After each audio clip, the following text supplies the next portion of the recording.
You spin a dial, 3 numbers in the right order, and a lock falls open. No key, no battery, just a circle of numbers and your memory. It feels like a secret handshake with a machine. But behind that dial sits a small stack of metal wheels waiting in the dark. Turn them the right way and they quietly agree to let you in. Let us slice the lock open and watch them line up, one notch at a time. Start at the face. The numbered dial is the only part you ever touch. Behind it runs a thin shaft, the spindle bolted to the dial so the two spin as one piece. The spindle reaches back into the body of the lock. On its own, that shaft does nothing useful. It is just your finger extended inward. The real work happens deeper, on a stack of wheels that the spindle is about to wake up, one at a time. Behind the dial sits the heart of the lock, the wheel pack. Picture 3 flat discs stacked like coins on the spindle. In a typical lock, there are 3 of them, one for each number you dial. Each wheel can spin freely, almost lazily, around the shaft. They are loose on purpose. The spindle passes straight through all of them without gripping. So how does turning the dial ever move them? The answer is a clever set of little tabs. Look at the edge of each wheel. Cut into its rim is a single notch, a small bite taken out of the circle. Locksmiths call it the gate. When a wheel is parked at its secret number, that gate points straight up to one fixed spot inside the lock. A single gate pointing up means nothing on its own. But if every wheel can be coaxed to show its gate at the same place, the notches line up into one narrow slot. Now, the trick that links them. On the spindle sits a drive cam with a small pin standing up from it. Each wheel carries a matching tab on its side, called a fly. When you spin the dial far enough, the drive pin swings all the way around and bumps into the fly on the back wheel. From that moment, the back wheel is caught and it turns with the dial. The lock has begun gathering its wheels, one collision at a time. Each wheel also carries a fly on its other face, so once the back wheel is moving, its own tab swings around and catches the middle wheel. The middle wheel then catches the front one. This is why you spin the dial several full turns at the start. You are not setting anything yet. You are simply collecting all 3 wheels onto the same motion, so they ride together, stacked and spinning as a single unit, ready to be placed one by one. Now you stop at your first number.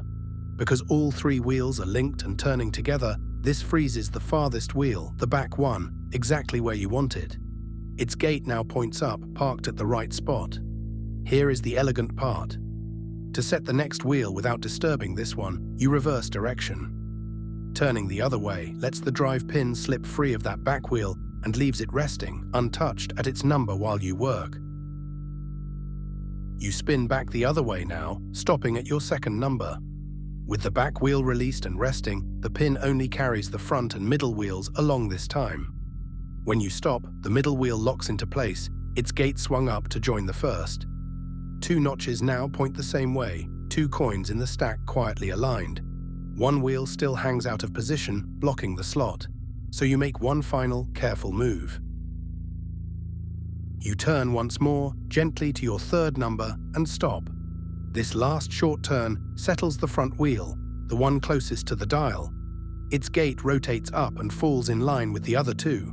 Now all 3 notches point to the same spot, stacked perfectly above one another. Where there were 3 separate bites taken out of 3 discs, there is suddenly one clean channel running through the whole pack. The lock is holding its breath. Resting against the edge of the wheel pack is a thin metal arm, the fence.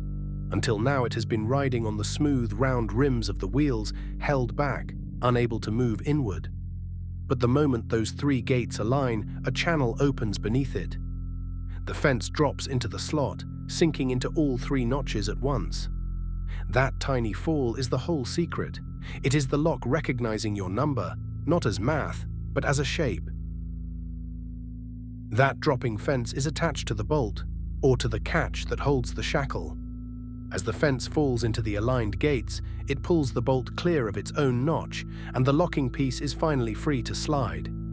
The shackle springs up, or the latch lets go, and the lock opens in your hand. Spin the dial again, even by 1 number, and a gate swings out of line. The channel closes. The fence catches, locked. So follow the chain again. The dial turns the spindle's drive pin catches the back wheel, then the flies gather the middle and front wheels into one spinning stack. Your first number parks the back wheel's gate, and reversing frees it. Your second number sets the middle wheel, and your third sets the front. 3 gates line up into one channel. The fence drops in, the bolt slides clear, and the shackle lets go. Numbers become a shape. No electronics, no magnets, just 3 notched wheels and a patient little arm waiting to fall. The next time a lock clicks open in your hand, you will know it was never guessing. It was simply feeling for the moment your numbers turned into a single open slot. Quiet, precise, and entirely mechanical. Thanks for watching The Cutaway. Stay curious and we will slice something else open with you again soon.